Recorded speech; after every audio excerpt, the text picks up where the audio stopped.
குஜராத்தின் சோம்நாத் பகுதியில் நடைபெறும் ஷௌரியா யாத்திரையில் பிரதமர் நரேந்திர மோடி கலந்து கொண்டுள்ளார். இதுகுறித்த விவரங்களுடன் செய்தியாளர் சுசித்ரா இணைந்திருக்கிறார். சுசித்ரா, விவரங்கள்.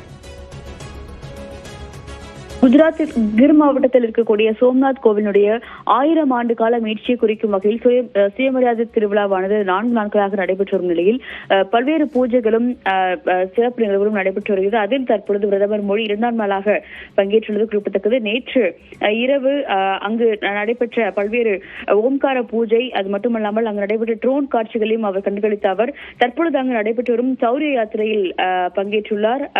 சோம்நாத்தின் வீரம் மற்றும் தியாகத்தை பிரதிபலிக்கும் வகையில் யாத்திரையில் 108 குதிரைகளுடைய அந்த அடையாள ஊர்வலம் என்பது தற்பொழுது நடைபெற்று வருகிறது. அது மட்டுமல்லாமல் சோம்நாத் நகரில் நடைபெறும் ஒரு பொது நிகழ்ச்சி ஒன்றிலும் அவர் இன்னும் சற்று நேரத்தில் பங்கேற்க உள்ளது மிக முக்கியமாக பார்க்கப்படுகிறது. நேற்று இரவு முழுவதும் நடைபெற்ற அந்த ஒரு பல்வேறு அந்த ஒரு நிகழ்வுகள் என்பது உற்சாகத்தை ஏற்படுத்தி வருகிறது என்ற ஒரு கருத்தையும் அவர் பதிவிட்டிருந்த நிலையில் இந்தியா நாகரிகத்தினுடைய ஒரு மீட்சியினுடைய கொண்டாட்டமாக இது இருக்கும் என்ற ஒரு கருத்தையும் பிரதமர் மோடி சமூக வலைதளம் மூலமாக தெரிவித்திருந்தார். இந்த நிலையில் 2ஆம் நாளாக தற்போது அங்கு நடைபெற்று வரும் பல்வேறு நிகழ்வுகளில் அவர் பங்கேற்றுள்ளது மிக முக்கியமாக பார்க்கப்படுகிறது.